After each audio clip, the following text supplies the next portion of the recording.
Small wins matter. I mean, we sometimes think that an epic life occurs one sunny Friday afternoon when the stars line up and something revolutionary occurs. And what I'm suggesting to you with great love and great respect is a great life is built not by revolution. A great life is built by evolution. Small and steady wins the race.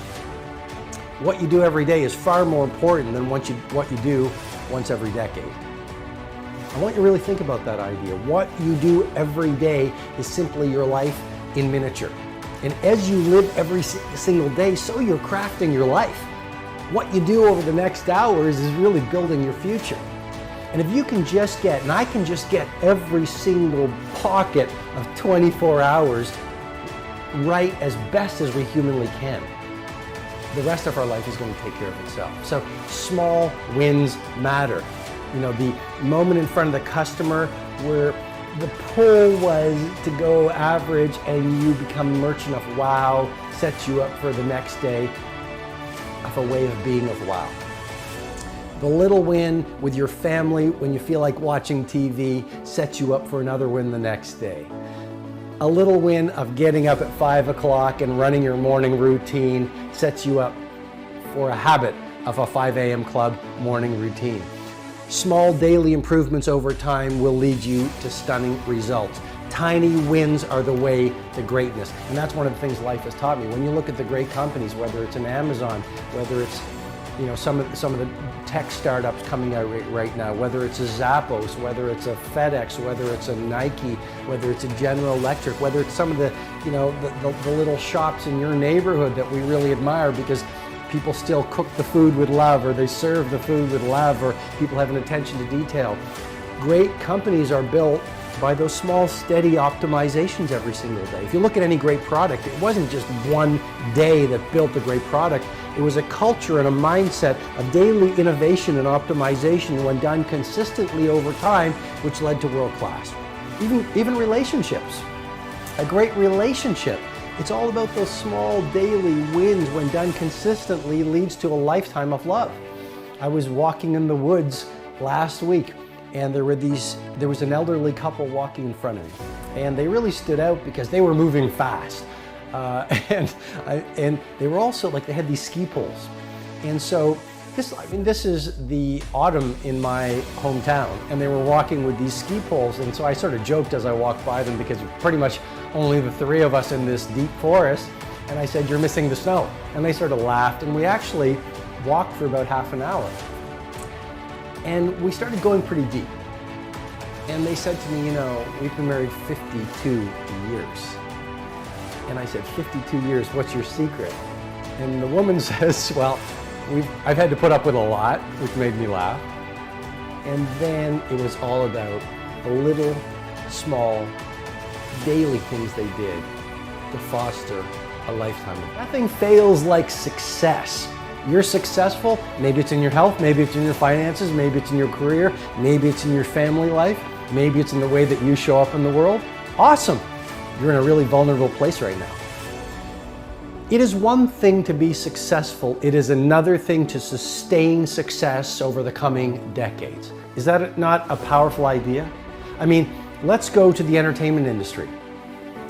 It's very hard to be a one-hit wonder. Let's not knock a one-hit wonder. But it's even harder to become an iconic rock band or hip-hop band. Let's go to the arts. It is very hard to come up with your Sistine Chapel. Got it. It is even harder to become a Michelangelo. So are you playing the short game or are you playing the long game? This is rule, life has taught me. Play the long game.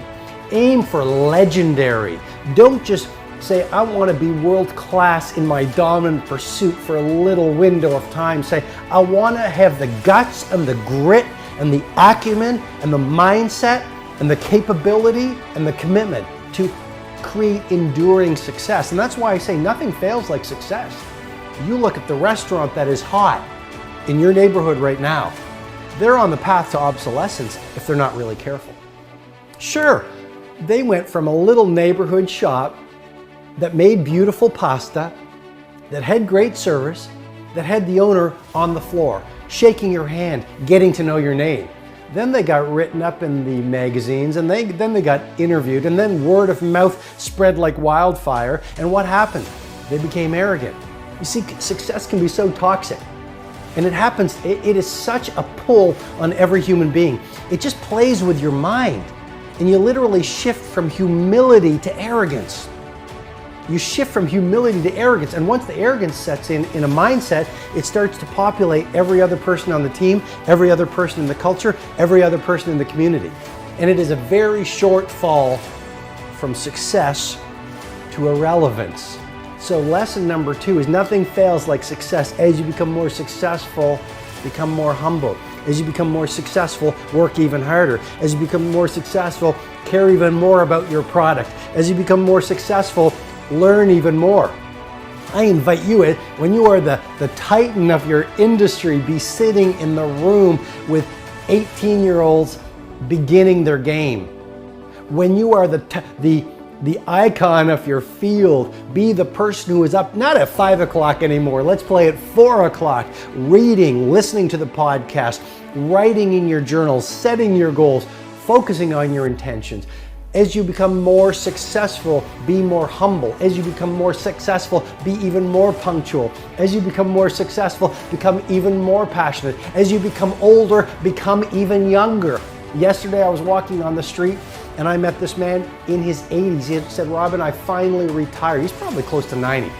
And he is a legendary clothier in the country that I live in. And he just retired. And he started his shop, which is now an empire, in 1954. So I don't know what that is, but that is decades and decades and decades and decades. And he did not want to retire. He just retired, but he is still on fire to do amazing things. Age is just a number. Do not let an old person into your body. Nothing fails like success. Which is the importance of scheduling. You know, I talk a lot about having a dream, having a plan, being inspired, but all ideas don't work unless you do the work. And some of the best work you can do is getting really good at creating a one-page plan. Have your big 5, the 5 things that need to happen this year for this to be your best year yet, on a one-page plan. Your top 5 values, put them on that same plan. Your top 5 sub-goals sequenced into each quarter of this year on that one-page plan. And every morning while your competition or the rest of the world is asleep, get up at 5 a.m. I'll teach you how to do that in future videos. But look at your one-page plan. Spend 20 minutes on that so it becomes a brain tattoo, a burning obsession, so it alights you with inspiration. So you go out in the world and you understand that clarity is power, and you so intimately know what has to happen during this day, this week, this month, this quarter, this year to get you closer to your mountaintop. Because the hours that ordinary people waste, extraordinary people do. Because they're not bored like most people. Most people need to medicate themselves with too much TV, too much Facebook, too much video, too much chit-chat, too much busyness, because they don't know their goals. Because they don't have a one-page plan. Because they don't have a one-page schedule. I mean, I've got my schedule for every 7 days. Almost everything I need to do goes on it. And you might say, Robin, well, that's a very rigid way to live. No, it's a very free way to live, because then I have the power to live life on my own terms. I feel inspired. I'm not wasting each day. I'm leveraging each day. And then the final idea is, please remember this.